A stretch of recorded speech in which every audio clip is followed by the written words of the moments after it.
এইরকম এইরকম এইরকম ফ্যান বেস, এইরকম ফ্যান বেস সত্যি কোনো সুপারস্টারের আমি এখনো পর্যন্ত সত্যি কথা বলতে দেখিনি।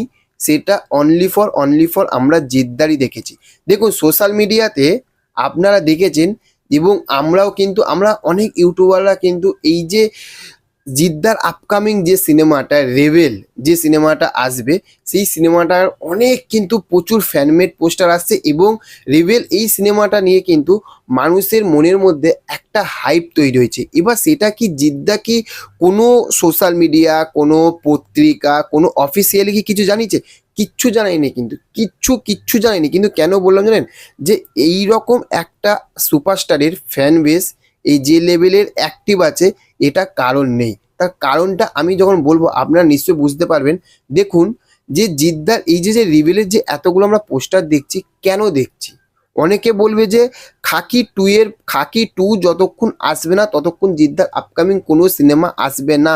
ঠিক আছে, আমরা সবই মেনে নিলাম যে এটা তো সত্যি যে খাকি 2 যখন আসবে তারপরেই জিদ্দার একটার পর একটা আপডেট আসবে, এটা আমরা সবাই জানি। এটা আমরা দর্শক থাকতে কেন, আমরা ইউটিউবার থাকতে কেন, ছোট বড় ইউটিউবার যেমন আমার মতন একটা ক্ষুদ্র ইউটিউবার, আমরা সবাই জানি যে খাকি 2 এর আগে জিদ্দার কোনো অ্যালাউন্স আসবে না। তার কারণ জিদ্দা এইরকমভাবে কিন্তু ট্রেনটা নিয়ে চলে। কিন্তু তার ভক্তরা কি চুপচাপ বসে থাকবে? আরে গুরু চুপচাপ বসে আছে বলে কি শিষ্যরা চুপচাপ বসে থাকবে? তাহলে শিষ্যর মানে কি হলো? গুরুর শিষ্যর মানে কি হলো?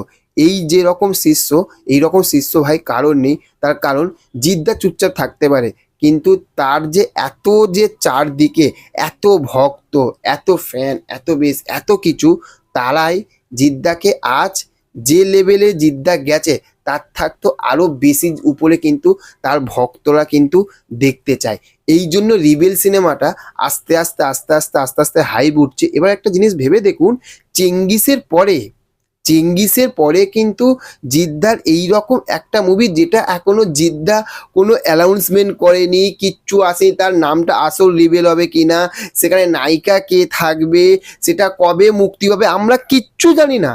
মানুষ একটা সত্যি কথা বলতে তার ফ্যানেরা একটা কল্পনা করেছে যে আমার গুরু এই সময় এইরকম ট্রেনটা দিয়ে সে চলে, এইরকমভাবে সে আসতে পারে। এটা ফ্যানেদের কল্পনা হতে পারে, কিন্তু সেই কল্পনাটা ভাই সত্যিও হয়। তাদের শুধু কল্পনাটা না, সেই কল্পনা এবার সেখান থেকে আস্তে আস্তে সেই জিনিসগুলো ভাইরাল হচ্ছে, এবং সেখান থেকে ভাইরাল হতে আজ রিভেল এত একটা বড় জায়গায় এসেছে, তাই না? তো এটাই হচ্ছে কথা, যে এই রকম ফ্যান আমাদের সত্যি কথা বলতে সব সময় সব বড় বড় সুপারস্টারদের কিন্তু থাকা দরকার, এবং আছে। তো চলুন, তাহলে এটাই হচ্ছে দেখার বিষয় যে 2025 সালে ঈদে জিদ্দার কোন সিনেমাটা মুক্তি পাচ্ছে, তাই না? তো দেখা হবে পরবর্তী ভিডিওতে। এইরকম ভালো ভালো আপডেট পাওয়ার জন্য কি করতে হবে? আমাদের চ্যানেলটাকে ছোট্ট করে একটু সাবস্ক্রাইব করে দিতে হবে, এবং পাশে থাকা বেল আইকনটা প্রেস করতে হবে। Okay, thank you, have a nice day. দেখা হচ্ছে পরবর্তী ভিডিওতে আবারও। Tata, bye by.